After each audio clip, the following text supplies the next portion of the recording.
Ici Rachel Cossette pour le ministère Le Chemin.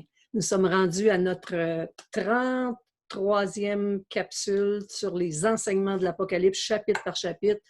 Un livre passionnant et nous avons vu la semaine dernière le retour glorieux de Jésus-Christ finalement. Nous arrivons dans des chapitres vraiment palpitants. Nous verrons la gloire de Jésus-Christ paraître sur la terre. Et on va entrer aujourd'hui dans le chapitre 20 avec, on va surtout faire une petite révision là, des événements parce sinon on se perd un peu dans les événements et j'aimerais que ce soit clair pour chacun d'entre vous. Alors, on va recommencer d'abord en priant, évidemment, en demandant à Dieu de nous apporter sa lumière sur tout ce que nous entreprenons, mais aussi, on va entreprendre le chapitre 20 qui est un chapitre vraiment de, de, de, de grâce envers Dieu qui va finalement mettre un terme aux actions de Satan. On avait vu la semaine dernière que l'Antéchrist et le faux prophète avaient été jetés dans les temps de feu et voyons maintenant ce qui va arriver au dragon, à l'ancien serpent, si vous voulez, Satan lui-même, quel jugement sera porté contre lui. Alors, Père, nous prions. Nous sommes à toi ce matin encore pour entreprendre une étude biblique qui est passionnante, qui nous réjouit, qui réjouit notre cœur, mais comme tu sais, on a besoin d'être sous l'onction de ton Saint-Esprit pour garder ta parole, veiller sur elle, nous examiner les Écritures, nous interroger, prendre part, Seigneur, à ce que tu nous as donné avec tous les avertissements que tu nous donnes, Seigneur. C'est pour notre bien et on veut en prendre part aujourd'hui pendant qu'il est temps parce que les jours mauvais s'en viennent, mais on sait qu'il y a toujours du bon malgré les jours mauvais et l'Apocalypse est un livre, Seigneur, qui nous a donné tellement de joie jusqu'à maintenant. Nous avons vu plusieurs événements se produire et plusieurs fois où tu es intervenu pour que les hommes soient sauvés. Alors aujourd'hui, on te demande encore ton onction, Seigneur, et nous prions pour avoir ta sagesse, ta lumière sur toutes les Écritures.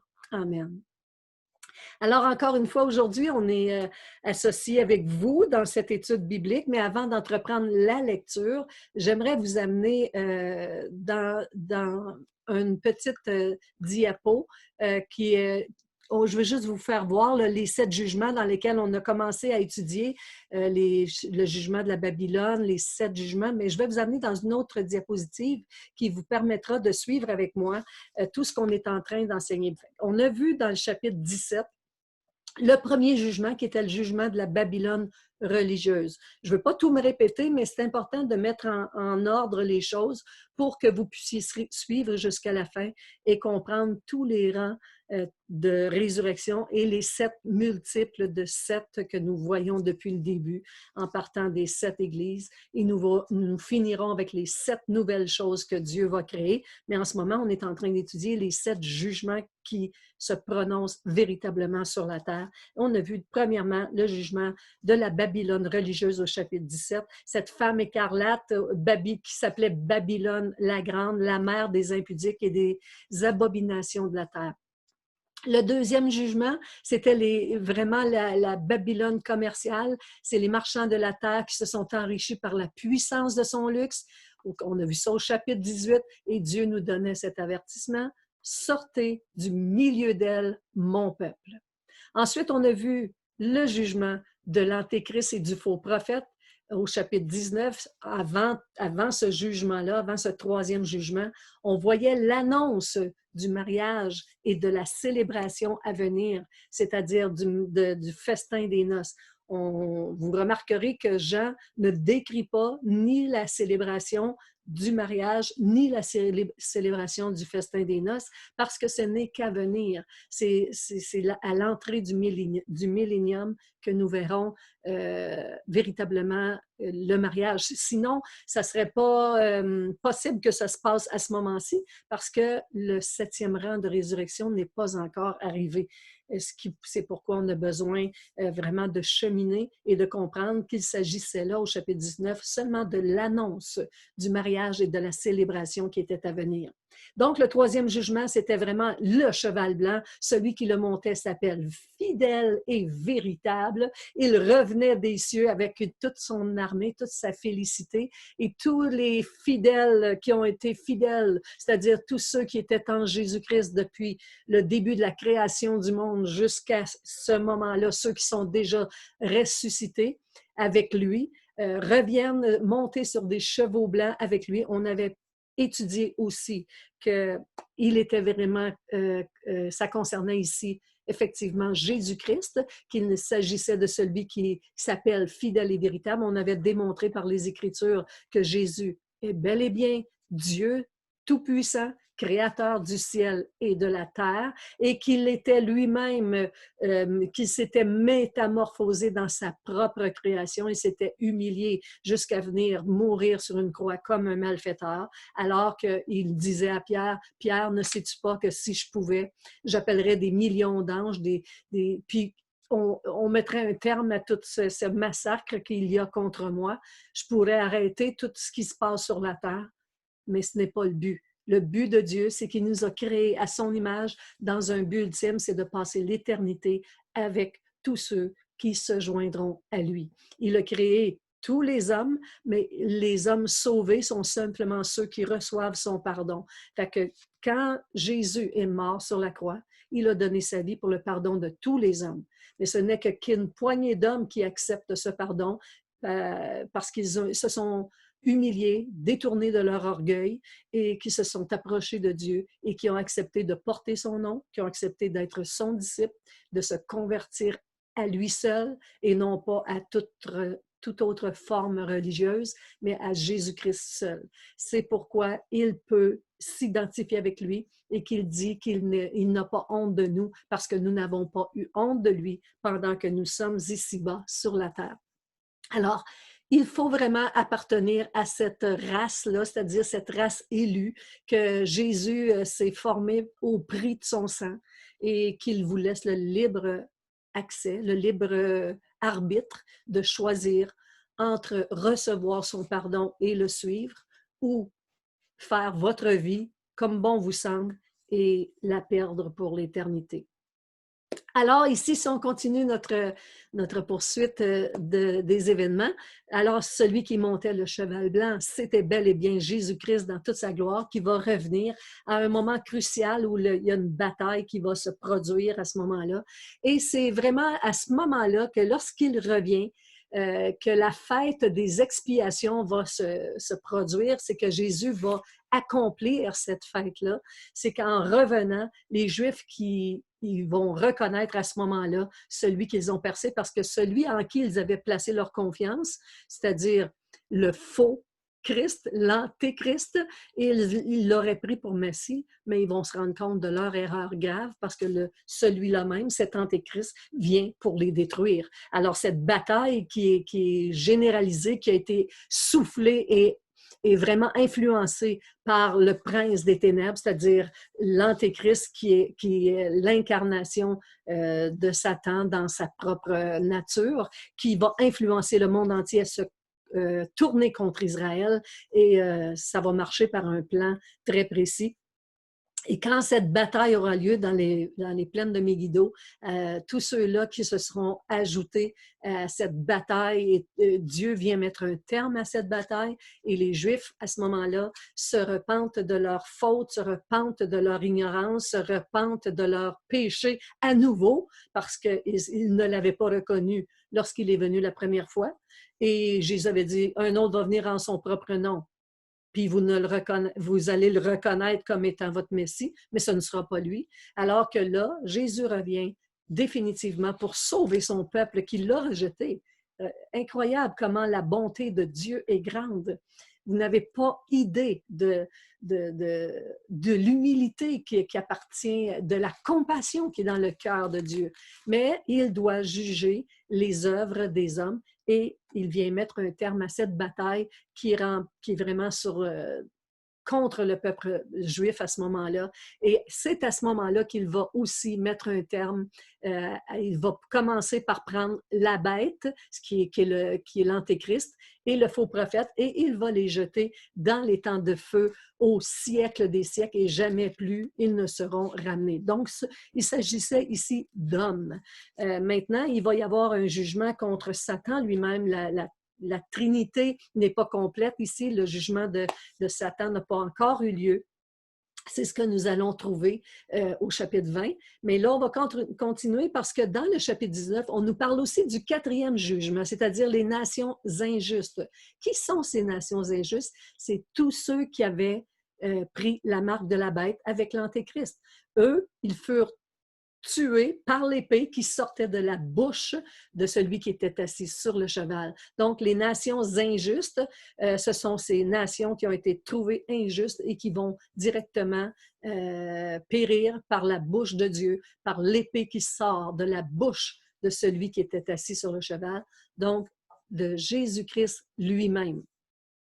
Les nations du millénium, c'est le cinquième jugement. Ce cinquième jugement, on le voit dans le jugement des brebis, c'est-à-dire que lorsque Jésus a mis un terme à la bataille d'Armageddon, rappelez-vous qu'il était retourné à Pétra pour mettre vraiment un baume sur le peuple qui l'attendait, qui avait été fidèle. Il est retourné à Pétra pour chercher son peuple. Et j'aimerais vous montrer ça dans Ésaïe chapitre 61, si ma mémoire est bonne. Allons-y ensemble dans Ésaïe. Laissez-moi chercher avec vous. Ésaïe 61. J'espère que je ne me trompe pas.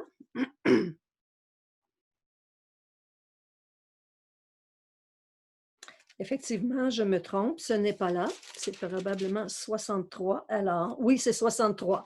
Alors, venez avec moi dans Ésaïe chapitre 63 et voyez ce qui est dit ici. Qu'est-ce que dit le prophète? Il dit, qui est celui-ci qui vient d'Édom, de Botsra, en vêtements rouges, en habits éclatants, se redressant avec fierté dans la plénitude de sa force? Il dit, la réponse est, c'est moi qui ai promis le salut et qui ai le pouvoir de délivrer. Il dit, pourquoi tes habits sont-ils rouges et tes vêtements comme les vêtements de celui qui foule la cuve? Il dit, j'ai été le seul à fouler au pressoir et nul homme d'entre les peuples n'était avec moi. Je les ai foulés dans ma colère. Et on pourrait continuer comme ça. Et ça dit, le sang a jailli sur mes vêtements et j'ai souillé mes habits. C'est que Jésus, ayant vraiment été teinté du sang, son vêtement a été sali par le sang, de son propre sang, premièrement, qui avait coulé sur la croix, et ensuite ce sang qui a été porté contre lui à la bataille d'Armageddon, le sang giclait, et c'est Botsra, c'est vraiment Pétra, et rappelez-vous que le peuple juif avait passé 3 ans et demi à Pétra, sous la protection de Dieu, ces Juifs qui s'étaient sauvés dans les montagnes. Au chapitre 12, lorsqu'on avait vu l'Antéchrist paraître, il y en avait une multitude là, qui avait été prise et amenée et qui se sont enfuis, effectivement, à Pétra. Et là, on dit, donc le prophète parle ici, il dit, pourquoi tes vêtements sont tachés de teinte rouge? Et il est allé à Botsra, qui est celui qui vient de Botsra. Il est allé chercher Botsra, c'est l'ancien nom de Pétra, et il est allé chercher les gens, cette multitude qui habitait à Pétra depuis 3 ans et demi déjà. Il est allé les récupérer parce qu'après ça, il va y avoir des jugements qui vont arriver. Celui, par exemple, du jugement ici des brebis et des boucs. Allons ensemble. Là, je vais vous amener en lecture sur ce verset, ce chapitre 25 de Matthieu. Prenons Matthieu, chapitre 25, encore une fois, parce qu'après que la bataille d'Armageddon a eu lieu, après que Jésus est revenu, il a ramené avec lui toutes les myriades de myriades, il va chercher les Juifs qui étaient restés à Pétra. Il y a encore des gens qui vont ressusciter, mais il va y avoir un jugement et ça va être ce jugement qui est mentionné ici dans le livre de Matthieu. Prenons Matthieu chapitre 25 ensemble Et voyons ce que Jésus nous apprenait après que l'enlèvement avait eu lieu. Il a mentionné cette parabole qui est vraiment intéressante à comprendre parce qu'elle a mêlé beaucoup, beaucoup de monde, et moi incluse. Lorsque j'ai commencé à lire la Bible, on dirait, je comprenais à ce moment-là qu'il y a des gens qui sont, on dirait qu'on était jugés sur nos œuvres. J'aimerais vous expliquer une chose ici, si vous n'avez pas encore compris ce concept-là, c'est que tous les hommes seront jugés selon leurs œuvres, soit pour le bien qu'ils ont fait ou le mal qu'ils ont fait. Toutefois, ça, c'est quand on va être mort. On va être jugé selon nos œuvres. Mais pendant que nous sommes vivants, il est de notre responsabilité de recevoir le jugement qui est gratuit, c'est-à-dire le jugement qui a été porté à la croix par Jésus-Christ. Il a porté ce jugement des péchés de tous les hommes. Il les a portés lui-même. C'est-à-dire que si on veut être libre de tous les péchés que nous commettons et avoir l'assurance d'aller au ciel, d'avoir la vie éternelle, on peut s'acquérir gratuitement du salut qui ne sera pas jugé selon nos œuvres, parce que toutes ces œuvres mortes, ces œuvres infidèles, ces péchés ont été placés à la croix de Golgotha. Et si je demande ce pardon-là à Dieu, qui est gratuit, en Jésus-Christ, je peux recevoir l'assurance d'aller au ciel. Et ça, c'est pour le temps où je suis vivant sur la terre. Si j'attends d'être morte pour savoir ça, si j'attends que mon corps périsse et que j'arrive devant le jugement, à ce moment-là, je paraîtrai devant, il y aura deux jugements, le jugement des justes et le jugement des injustes. Le jugement des justes, c'est de tous ceux qui ont accepté Jésus-Christ comme leur Seigneur et Sauveur, et le jugement des injustes, c'est tous ceux qui n'auront refusé. Mais tous ceux qui auront accepté Jésus-Christ comme Seigneur et Sauveur de leur vivant ont l'assurance d'aller pour l'éternité avec Jésus-Christ. Et ils comparaîtront devant un tribunal qui s'appelle le tribunal de Christ, non pas pour être jugés pour leurs péchés, mais pour leurs œuvres qu'ils auront faites comme chrétiens sur la terre, pour les accomplissements qu'ils auront faits, soit pour le bien, soit pour le mal. Maintenant, pour ce qui est de ceux qui ont refusé Christ, on va voir ça tantôt, il y aura un autre jugement qui s'appelle le jugement des injustes. Paul nous en parle qu'il y a un jugement de juste et d'injuste. La plupart des gens, comme moi, entre autres, dans ma religion, on me disait, dans mon ancienne religion, qu'on allait tous comparaître devant un grand jugement pour tout le monde en même temps. Puis c'est là qu'on allait savoir si on allait avec Dieu ou on allait dans le séjour dans le lac de feu pour l'éternité. Maintenant, aujourd'hui, on apprend à cause de la parole de Dieu et de la sagesse qu'il y a à l'intérieur de sa parole. C'est pour ça que c'est bon de lire la parole de Dieu. Si on ne la lit pas, on n'apprend pas ces choses-là. Alors, en la lisant, on comprend que le salut, c'est gratuit, qu'on ne peut pas le mériter, qu'on ne peut pas l'acheter, mais qu'il y aura un jugement quand même pour ceux qui auront eu la vie éternelle. Fait que quand on meurt, on n'est pas là on meurt pas pour savoir où est-ce qu'on s'en va pour l'éternité. Parce que quand on meurt, on devrait déjà avoir su, pendant que nous sommes sur la terre, si nous avons marché avec Christ, nous avons la vie éternelle, si on a cru en lui, en ce qu'il a fait pour nous et en ce qu'il est. Parce que Jésus, il a répété à plus d'une reprise, il parlait de croire en lui, mais à un moment donné, il dit, si vous ne croyez pas ce que je suis, vous allez périr dans vos péchés. Ça veut dire qu'il fallait croire que Jésus est Dieu. C'est lui, Dieu. C'est lui qui m'a créé. Jésus est mon créateur. Il est devenu mon sauveur et mon Seigneur en venant mourir sur la croix. Et quand je crois ça, quand je crois que je ne peux pas me sauver moi-même, que ce n'est pas parce que je fais des bonnes choses sur la terre que je suis sauvée, ou parce que je parle de lui, ou parce que je vais à l'église, ou parce que je lis la Bible, c'est parce que j'ai demandé pardon à Dieu de ne pas avoir cru en lui jusqu'au jour où j'ai cette journée-là où j'ai demandé pardon. J'étais sans Christ et le jour où je lui ai dit, Seigneur, sauve ma vie, sauve-moi, parce que je suis complètement perdue et je ne sais pas comment être sauvée, puis j'y arrive pas parce que pour y arriver, Jésus avait dit, si vous voulez être sauvés sur la base de vos mérites, il dit, soyez donc parfaits comme votre Père céleste est parfait. Et j'en étais incapable, évidemment, parce que je suis dans une nature de pécheur. Alors Jésus ne condamne pas ma nature, il condamne le péché. Et comme ma nature est restaurée parce que j'ai demandé pardon à Dieu, puis qu'il dit que quiconque invoque le nom du Seigneur Jésus sera sauvé. Fait que j'ai invoqué le Seigneur Jésus pour qu'il me sauve. Et là, tout a été changé à l'intérieur de moi. Et j'ai eu l'assurance que je m'en allais au ciel pour l'éternité. Non pas sur la base de mes mérites ou de mes souffrances. C'est pas parce que j'ai eu une vie de souffrance que je m'en vais au ciel. C'est pas parce que j'ai eu une vie de piété que je m'en vais au ciel. C'est parce que Jésus a payé la dette de mes péchés. Voilà pourquoi je peux dire avec assurance. Parce que si je devais compter sur moi-même pour aller au ciel, bien, je serais complètement perdue parce qu'il y a des jours où je fais le bien, mais il y a des jours où je fais le mal. Fait que c'est comme ça pour tous les hommes. Mais là, le jugement des justes et des injustes, ça, c'est après la mort. Fait qu'avant notre mort, on doit savoir où est-ce qu'on s'en va pour l'éternité parce que l'apôtre Paul nous dit clairement qu'après la mort, il n'est donné à l'homme de mourir une seule fois. Donc, on ne se réincarne pas.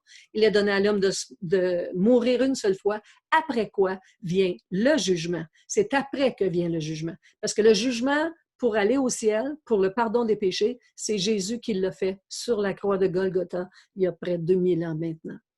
Fait que c'est vraiment important de comprendre ça pour faire la distinction entre le jugement que nous allons lire ici, selon les œuvres, parce que tout le monde, après que nous serons au ciel, il y en a qui seront avec Dieu et les autres qui seront à l'extérieur sans Dieu, bien, il y aura deux jugements pour les œuvres qu'on aura fait comme chrétiens et les autres iront pour le lac de feu pour l'éternité, mais selon leurs œuvres aussi. Fait que les châtiments des uns et des autres, c'est pas pareil. Ils vont être séparés de Dieu pour l'éternité, ils vont être dans un tourment pour l'éternité, mais le tourment serait différent des uns et des autres et on a quelques preuves de ça dans la parole de Dieu.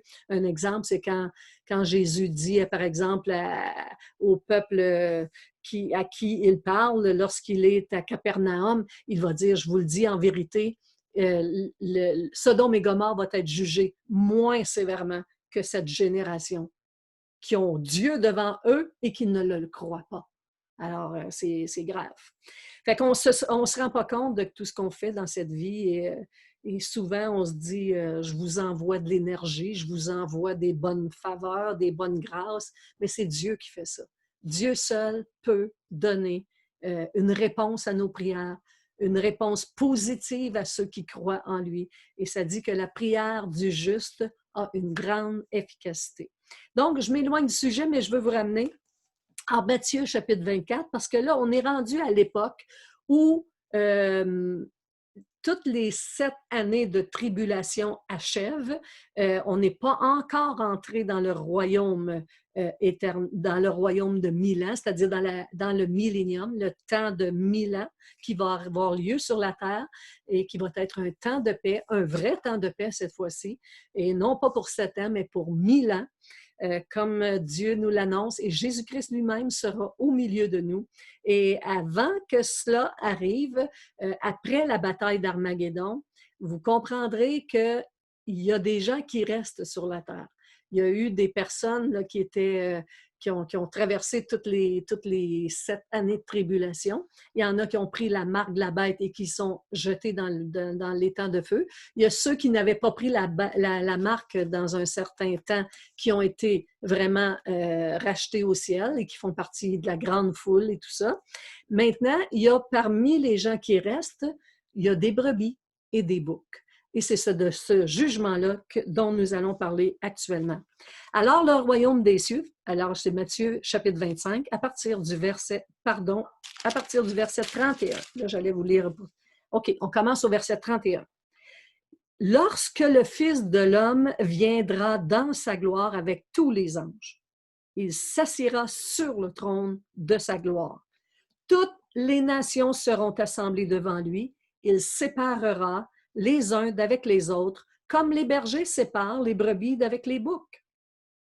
Il mettra les brebis à sa droite et les boucs à sa gauche. Alors le roi dira à ceux qui seront à sa droite, venez, vous qui êtes bénis de mon Père, prenez possession du royaume qui vous a été préparé dès la fondation du monde. Car j'ai eu faim et vous m'avez donné à manger, j'ai eu soif et vous m'avez donné à boire, j'étais étranger et vous m'avez recueilli, j'étais nu et vous m'avez vêtu, j'étais malade et vous m'avez visité, j'étais en prison et vous êtes venus vers moi. J'aimerais vous arrêter ici un instant parce que souvent, on va prendre ces passages-là et on essaie d'attribuer ça à toutes les générations qui nous ont précédés et les suivantes. Mais il s'agit ici des personnes qui étaient dans la grande tribulation, qui ont traversé le temps où l'Antéchrist a menacé les Juifs et les chrétiens. Et là, on va voir qu'il y a des gens parmi les gens restants, même après la guerre d'Armageddon, qui ont étrangement aidé des Juifs et des chrétiens à ne pas périr. Alors, il dit, vous m'avez rendu visite, vous êtes visité en prison, vous êtes venu vers moi. Il dit, les justes, au verset 37, lui répondront, Seigneur, quand avons-nous vu avoir faim et quand avons-nous donné à manger? Ou avoir soif, ou quand avons-nous donné à boire? Quand avons-nous vu étranger et t'avons-nous recueilli? Ou nu et t'avons-nous vêtu? Quand avons-nous vu malade ou en prison et sommes-nous allés vers toi? C'est quand qu'on a fait tout ça? Parce qu'on ne t'a pas vu, tu n'étais pas là, c'était pas à toi qu'on faisait ça. Et le roi lui répondra, je vous le dis en vérité, toutes les fois que vous avez fait ces choses à l'un de ces plus petits de mes frères, c'est à moi que vous les avez faites. Alors, les frères de Jésus, ce sont le peuple juif, Jésus est juif, et Jésus s'est fait le frère de ceux aussi qui ont connu, qui l'ont accepté comme sauveur, mais il n'en reste pas beaucoup de ça à ce moment-là, c'est plutôt des Juifs. Ensuite, il dira à ceux qui seront à sa gauche, vous retirez-vous de moi, maudits, allez dans le feu éternel qui a été préparé pour le diable et pour ses anges. Puis là, il va répéter, parce que j'ai eu faim et vous ne m'avez pas donné à boire, j'ai été en prison, vous n'êtes pas venu me visiter, j'ai eu soif, vous n'avez pas. Et il va tout répéter ça. Puis là, ils vont dire la même chose. Bien, Seigneur, quand est-ce qu'on n'a pas fait ça? Quand est-ce qu'on t'a vu avoir faim et qu'on ne t'a pas donné à manger? Puis quand est-ce qu'on t'a vu avoir soif? On ne t'a jamais vu là-dedans. Puis il leur répondra au verset 45. Je vous le dis en vérité, toutes les fois que vous avez fait ces choses, que vous n'avez pas fait ces choses, pardon, à l'un de ces plus petits, c'est à moi que vous ne les avez pas faites. Fait que si vous avez contribué avec l'Antéchrist à faire mourir ou vous n'avez même pas osé, par crainte des hommes, aider ceux qui périssaient, vous êtes maudits, vous n'avez pas été de ceux-là. Il dit, c'est à moi que vous les avez faites. Et au verset 46, et ceux-ci iront au châtiment éternel, mais les justes, eux, iront à la vie éternelle. Fait qu'il y a le châtiment éternel, puis il y a la vie éternelle. Fait que là, il sépare les brebis d'avec les boucs. Même le prophète Joël nous a parlé de ce jugement-là, et voyez comment Joël en parle au chapitre 3. Ça dit, car voici, en ces jours, en ce jour-là, quand je ramènerai les captifs de Juda et de Jérusalem, je rassemblerai toutes les nations. Fait que là, il vient de récupérer tous les captifs de Juda et de Jérusalem, c'est-à-dire ceux qui étaient à Pétra et ceux qui restaient de la guerre d'Armageddon qui les a récupérés. Et là, les Juifs se sont repentis. Et par là, Jésus accomplissait la fête des expiations, c'est-à-dire la 6e fête. Donc, il dit, là, je rassemblerai toutes les nations et je les ferai descendre dans la vallée de Josaphat. Là, j'entrerai en jugement avec elles au sujet de mon peuple, d'Israël, mon héritage. Fait que là, il va emmener, c'est justement, il va les amener en jugement au sujet de quoi? De son peuple, de son héritage. Fait que ces brebis et ces boucs vont être jugés d'après ce qu'ils ont fait à son peuple. Qu'elles ont dispersé parmi les nations et au sujet de mon pays qu'elles se sont partagées. Hâtez-vous et venez, vous toutes, nations d'alentour, et rassemblez-vous. Là où Éternel fait descendre tes héros, que les nations se réveillent et qu'elles montent vers la vallée de Josaphat, car là, je siégerai pour juger toutes les nations d'alentour. Saisissez la faucille, car la moisson est mûre. Venez, foulez, car le pressoir est plein. Les cuves regorgent, car grande est leur méchanceté. Et c'est une multitude dans la vallée du jugement, car le jour de l'Éternel est proche dans la vallée du jugement. Cette vallée de Josaphat, c'est la vallée du Cédron, qui aura été agrandie, c'est-à-dire que lorsque Jésus met son pied, comme on l'a lu dans la dernière capsule, on l'a vu, on l'a entendu, que lorsque Jésus met son pied sur le mont des Oliviers, et on voit qu'il y a un écartement là, de la vallée qui est devant. Et présentement, cette vallée s'appelle la vallée du Cédron. Et lorsqu'elle sera agrandie de gauche à droite et en largeur, ça dit qu'elle va s'élargir et s'agrandir. Des nations et des nations, des multitudes vont être là dans la vallée du jugement pour faire ce jugement justement qui s'appelle le jugement des brebis et des boucs. Reprenons notre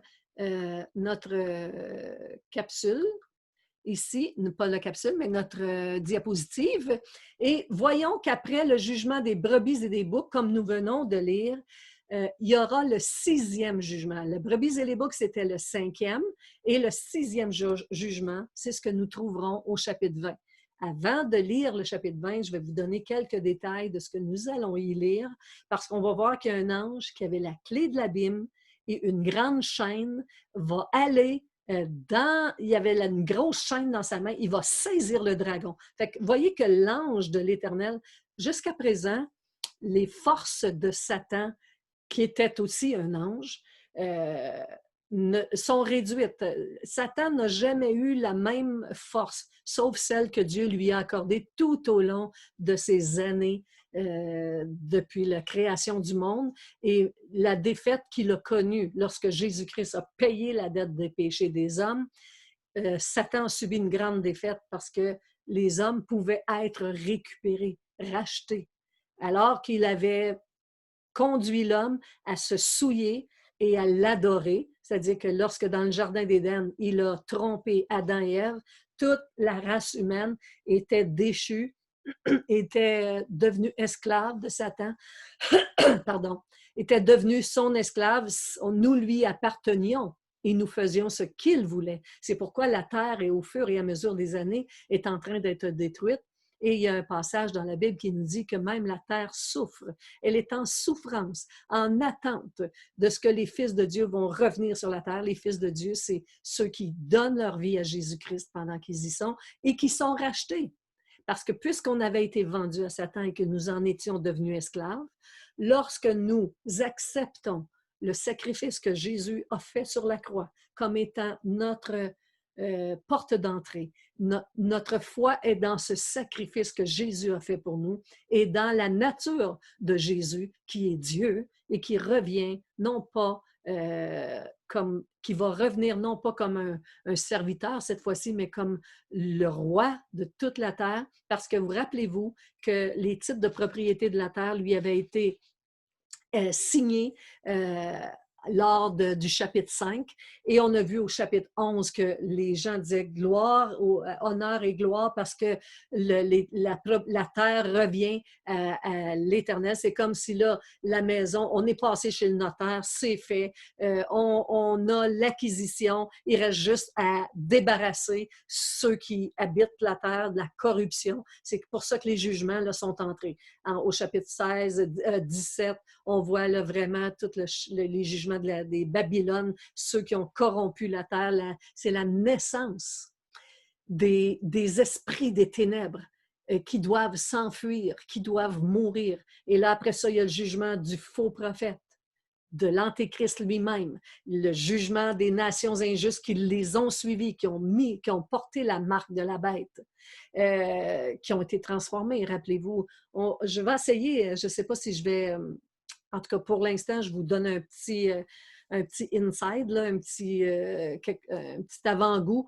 J'essaie de produire une capsule en dehors de l'étude de l'Apocalypse sur les événements qui nous ont précédés et qui étaient annoncés d'avance, les signes qui étaient annoncés et un peu de description de qu'est-ce qui est en train de se produire dans le monde actuel, comment les hommes peuvent être changés physiquement et spirituellement aussi. Mais physiquement, on va arriver dans une autre génération, un autre type d'hommes qui vont habiter sur la terre, qui ne seront probablement plus des hommes à part entière, parce qu'ils porteront une marque dans leur chair qui va les faire être différents. Et c'est pourquoi Dieu ne peut pas pardonner ce péché de prendre la marque de la bête, parce que c'est une transformation humaine, c'est une transformation de l'être humain qui ne pourra plus jamais être pardonné. Mais il y a des gens qui n'auront pas pris cette marque-là, eux, ils vont être sauvés, mais il y en a qui ne l'auront pas pris, mais qui n'auront pas nécessairement compris toutes choses. Mais là, c'est pour ça qu'il y a eu le jugement des brebis et des boucs, et Dieu va leur donner la chance de vivre sur la terre pendant cette période de 1000 ans avec eux, de perpétuer la croissance mondiale des hommes sur la Terre. Et ils vont être de ceux-là. Et il y aura aussi un autre groupe dont je vais vous parler dans le chapitre 20. Maintenant, si on regarde ici les nations du millénium, le 5e jugement qu'on vient de voir, le 6e jugement, c'est cet ange-là qui va venir avec la clé, qui va enchaîner le dragon, le serpent ancien, qui est le diable, qui est Satan. Il va le lier pour 1000 ans. Il le jeta dans la Bible, ferma et scella l'entrée au-dessus de lui. Fait que cet ange qui a une grande autorité et une grande puissance, voyez qu'il est capable à lui seul de lier Satan, alors que Satan n'a plus beaucoup de pouvoir. Il a fait tout ce qu'il pouvait. L'Antéchrist n'est plus là. Puis il n'y a plus de pouvoir sur la terre, il n'y a ni le faux prophète, et tous ceux qui avaient pris la marque de la bête sont détruits. Donc, il est resté comme... là, il sait qu'il n'y a pas beaucoup de temps qui lui reste, puis il va essayer de se déchaîner, mais malheureusement pour lui, et bien heureusement pour nous, il va être lié pour 1000 ans. Pourquoi pour 1000 ans? Pourquoi Dieu ne met-il pas un terme à sa présence sur la terre, encore une fois?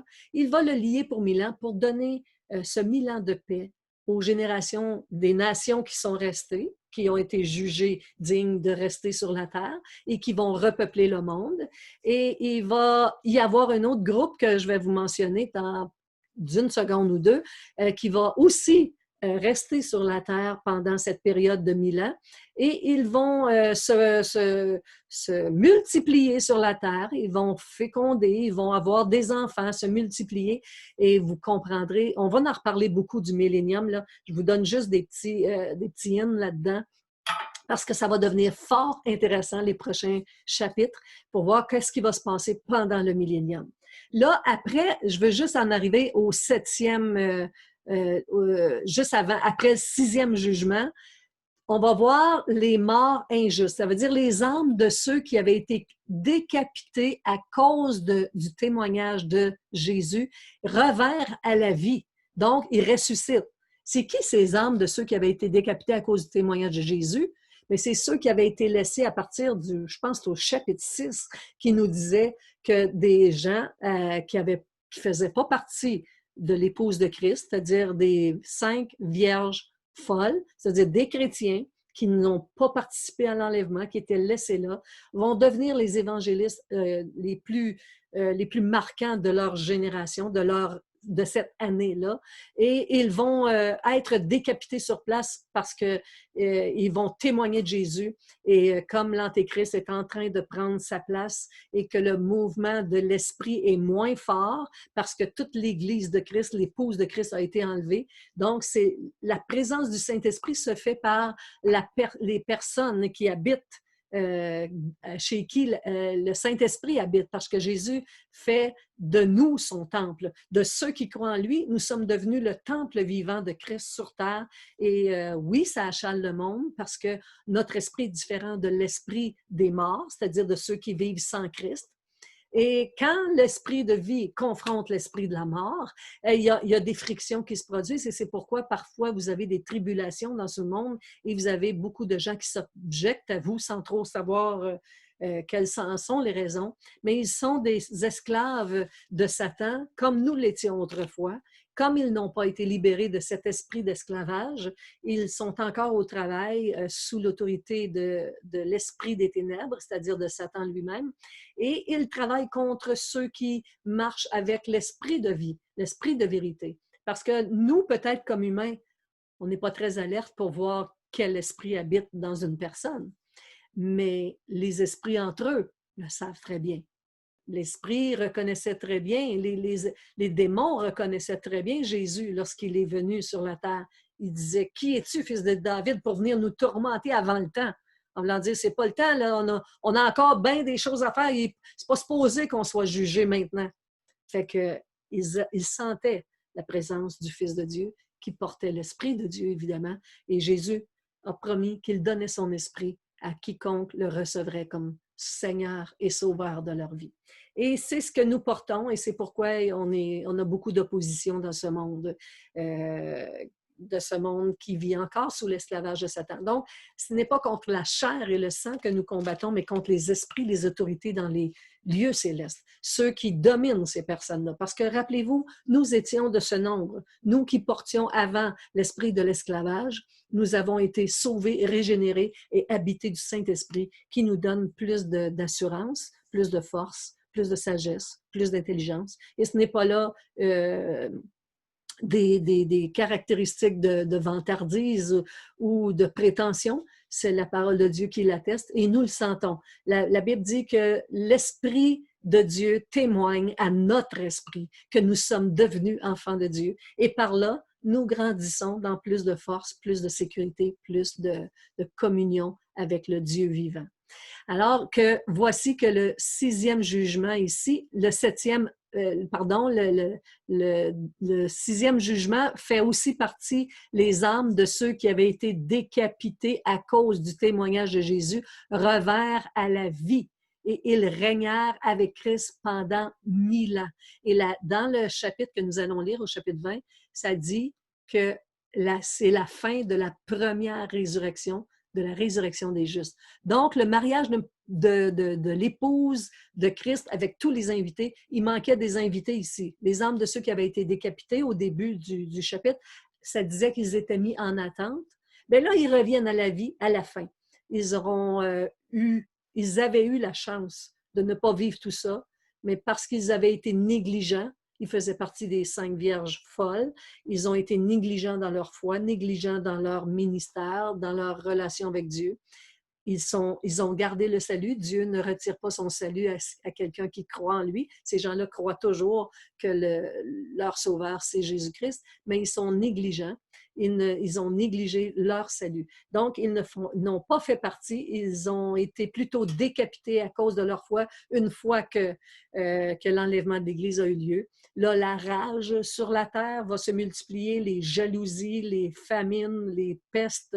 Et si vous croyez qu'on vit une peste actuellement avec le COVID-19, je vous annonce qu'il y en aura d'autres et que les famines vont sont propager, la pauvreté, la différence des groupes sociaux va se faire de plus en plus et les riches de ce monde vont diriger avec l'Antéchrist et ainsi de suite. Donc, ici, on voit le 7e rang des résurrections. Et je ne sais pas si vous vous rappelez de tous les rangs, mais le premier rang, c'était Christ lui-même. Ensuite, le 2e rang, c'était les saints de l'Ancien Testament qui sont ressuscités tout de suite après Jésus-Christ. Là, ça dit que les tombeaux s'ouvraient puis qu'il y en a qui reconnaissaient les saints de l'Ancien Testament. Ensuite, il y a eu l'épouse de Christ, l'enlèvement de l'épouse de Christ, qui est le 3e rang. Le 4e rang, qui est la grande foule, celle qu'on a vue, que Jean a vue dans le ciel, cette grande foule qui venait de tous les peuples, toutes les nations. Ensuite, il y a eu les 144 000, qui est le 5e rang. Ensuite, la moisson de tous ceux qui n'ont pas pris la marque de la bête. Ça, c'est le 6e rang.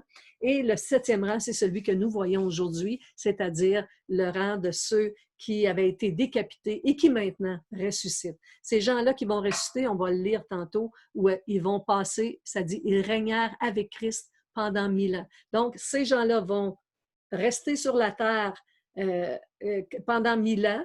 Ça ne dit pas qu'ils vont vivre dans toute l'éternité parce qu'ils vont devoir subir un autre test de foi. Et c'est pourquoi Satan est lié pour 1000 ans, ainsi que les personnes qui vont rester des brebis, qui vont passer aussi 1000 ans sur la terre. Et nous, on a déjà la résurrection et on est déjà avec Christ pour l'éternité. Et on doit...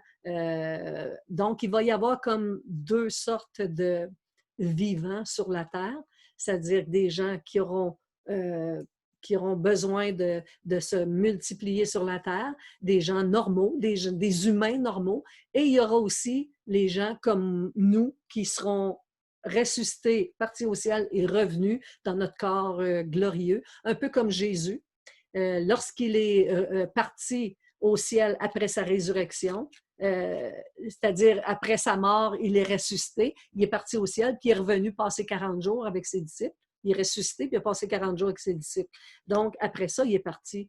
Et là, c'est là que les chrétiens ont connu la super fête qu'on appelle de la Pentecôte, où ce que le Saint-Esprit a été répandu dans le cœur des chrétiens.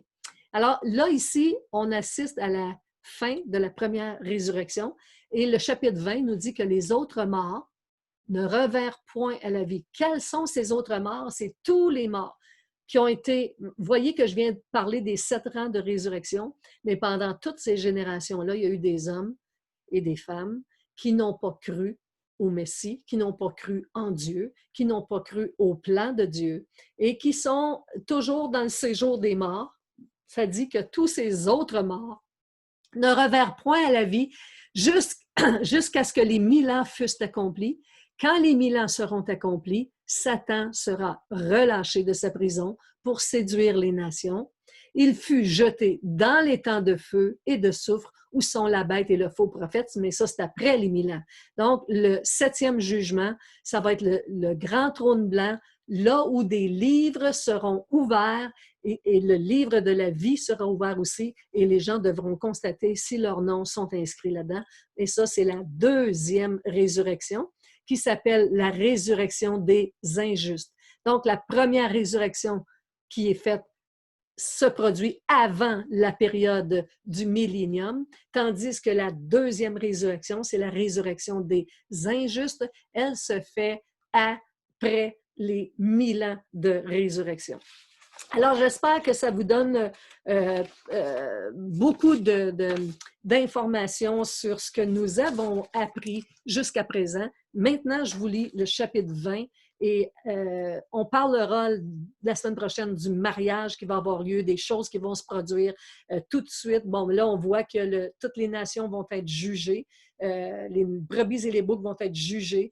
Les gens vont... les morts qui avaient été décapités après l'enlèvement de l'Église, les saints qui avaient été décapités viennent à la résurrection à ce moment-là.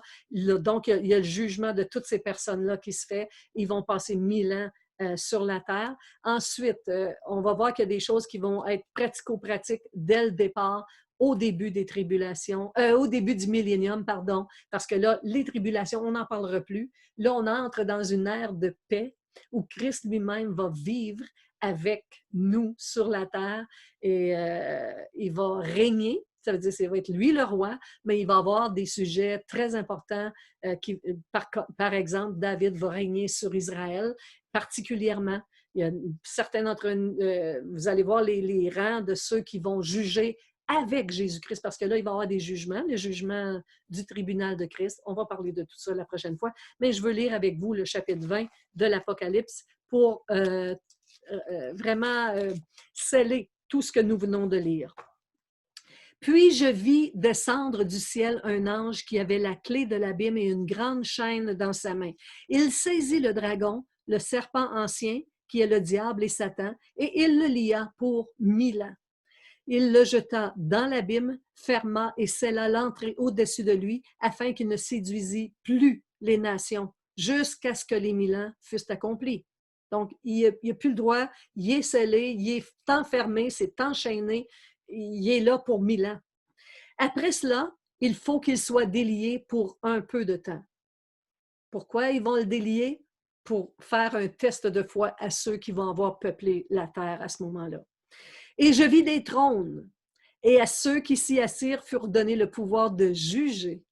Et je vis les âmes de ceux qui avaient été décapités à cause du témoignage de Jésus et à cause de la parole de Dieu, et de ceux qui n'avaient pas adoré la bête ni son image, et qui n'avaient pas reçu la marque sur leur front et sur leurs mains. Donc, tous ceux-là, ils revinrent à la vie et ils régnèrent avec Christ pendant 1000 ans. Les autres morts ne revinrent point à la vie jusqu'à ce que les 1000 ans fussent accomplis. C'est la première résurrection. Donc, ça termine là. La première résurrection termine au moment où les derniers décapités ressuscitent. C'est la fin, c'est la première résurrection. Donc, heureux et saints ceux qui ont part à la première résurrection. La seconde mort n'a point de pouvoir sur eux, parce que la seconde mort, c'est quand on va mourir. La seconde mort, c'est d'être séparé de Dieu pour l'éternité et d'aller dans le lac de feu, parce qu'on a connu la mort physique, mais la seconde mort, elle, c'est celle qui va dire, est-ce que mon esprit va être vivant ou mort spirituellement, c'est-à-dire jeté loin de la face de Dieu? C'est ça, un mort spirituel. Donc, la seconde mort n'a point de pouvoir sur eux, mais ils seront sacrificateurs de Dieu et de Christ, et ils régneront avec lui pendant 1000 ans. Sacrificateurs de Dieu et de Christ. C'est-à-dire qu'on va être avec Jésus-Christ physiquement, parce qu'il dit, ils régneront avec lui pendant 1000 ans. Quand les 1000 ans seront accomplis, qu'est-ce qui va se produire? Satan sera relâché de sa prison. Et il sortira pour séduire les nations qui sont aux quatre coins de la terre. Gog et Magog afin de les rassembler pour la guerre. Leur nombre est comme le sable de la mer. Et ils montèrent sur la surface de la terre et ils investirent le camp des saints et la ville bien-aimée. Mais un feu descendit du ciel et les dévora. Et le diable qui les séduisait fut jeté dans les temps de feu et de soufre où sont la bête et le faux prophète, et ils seront tourmentés jour et nuit au siècle des siècles. Puis je vis un grand trône blanc. Là, on est rendu à la fin des 1000 ans, mais on va y revenir parce qu'on va parler de cette période de 1000 ans. Il y a tellement de prophètes qui ont parlé de cette période-là. Qu'on appelle le millénium, un temps de paix avec Dieu lui-même, avec Jésus-Christ lui-même qui règne avec nous. Alors, il dit, après les 1000 ans, puis je vis un grand trône blanc et celui qui était assis dessus. La terre et le ciel s'enfuirent devant sa face et il ne fut plus trouvé de place pour eux. Fait qu'imaginez-vous, les gens vont être... il n'y a plus de place là, pour la terre et le ciel, ça s'enfuit devant la face de Dieu. Et parce qu'il va y avoir une nouvelle terre et un nouveau cieux. Et je vis les morts, les grands et les petits qui se tenaient devant le trône. Des livres furent ouverts et un autre livre fut ouvert, celui qui est le livre de vie. Et les morts furent jugés selon leurs œuvres ici, d'après ce qui était écrit dans ces livres, comme les brebis et les boucs avaient été jugés selon leurs œuvres, non pas pour avoir la vie éternelle, mais pour avoir la récompense de vivre pendant 1000 ans avec nous. La mer rendit les morts qui étaient en elle, la mort et les séjours des morts rendirent les morts qui étaient en eux, et chacun fut jugé selon ses œuvres. Et la mort et le séjour des morts furent jetés dans les temps de feu. Là, il faut comprendre qu'ils vont être jugés selon leurs œuvres, parce que c'est certain qu'ils s'en vont dans le lac de feu pour l'éternité, parce que si leur nom n'est pas écrit dans le livre de vie, c'est les autres morts, ça, qui furent ramenés au grand trône blanc. C'est ceux qui n'avaient pas fait partie de la première résurrection. Ils font partie de la deuxième, des injustes. Donc, il dit, et la mort et le séjour des morts furent jetés dans les temps de feu, c'est la seconde mort, les temps de feu. Quiconque ne fut pas trouvé écrit dans le livre de vie fut jeté dans les temps de feu. La seconde mort, c'est les temps de feu. Donc, on peut être en fait, tout ce que Dieu crée est éternel. Donc, les âmes de ceux qui vont être dans les temps de feu sont éternelles aussi, mais c'est dans les temps de feu.